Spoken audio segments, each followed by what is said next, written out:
வருகின்ற 24, 25 ஆகிய 2 நாட்களில்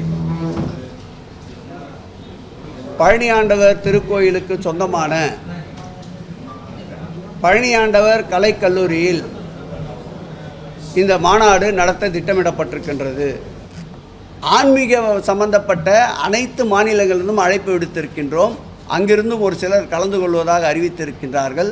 நம்முடைய மூத்த பத்திரிகையாளர், பெரிய பத்திரிகையாளர் அன்பழகனுடைய அறிவுரை ஏற்று அங்கிருந்தும் யாராவது சிறப்பு பிரதிநிதிகள் வருவதற்குண்டான முயற்சிகளை மேற்கொள்வோம்.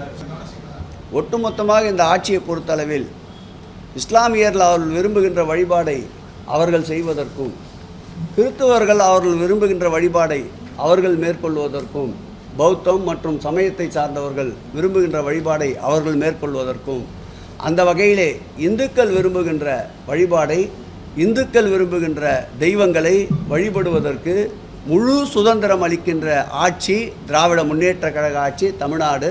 அந்த வகையில் ஜெய் ஸ்ரீராம் என்றாலும் ஏற்றுக்கொள்வோம், அரோகரா முருகா என்றாலும் ஏற்றுக்கொள்வோம், வெங்கடாஜலபதி என்றாலும் ஏற்றுக்கொள்வோம், கோவிந்தா கோவிந்தா என்று கோவிந்த நாமத்தை உச்சரித்தாலும் ஏற்றுக்கொள்வோம்.